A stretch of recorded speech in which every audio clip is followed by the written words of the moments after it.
Hello everyone, welcome back to our channel Financeable, where we upload videos related to finance, and in today's video I'll be teaching you how to withdraw on BetMGM. Before getting started, if you are new to the channel, please do subscribe and turn on the notification bell icon to get notified every time we upload new videos. Now let's get started. First of all, open your web browser, then on the search bar type in BetMGM, then press enter. Then you will get these kind of results. From this, click on the first link where it says BetMGM.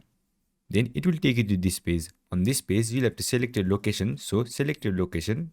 Then it will take you to its home page. Now on this page, you'll have to log into your account. And if you don't have an account, you can register for one by clicking on this button at the top right corner. And if you already do have an account, click on this login button. Then it will ask you to enter your login credentials. So go ahead and enter those details.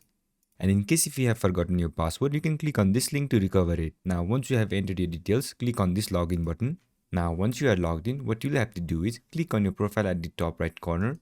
Then this kind of menu will show up. Now from this menu, you'll have to click on this button where it says withdraw. Click on it. Then it will take you to this page. On this page, you'll have to select your payment method and then enter the amount that you want to withdraw and also select your account number. And once you have done so, they will ask for some kind of identification like your account's password, and after you provide them with necessary details, the amount will be withdrawn. So this is how you do it. I hope this video was helpful, and if it was, don't forget to leave a like, comment and subscribe and turn on the notification bell icon to get notified every time we upload new videos. And I'll catch you on the next one.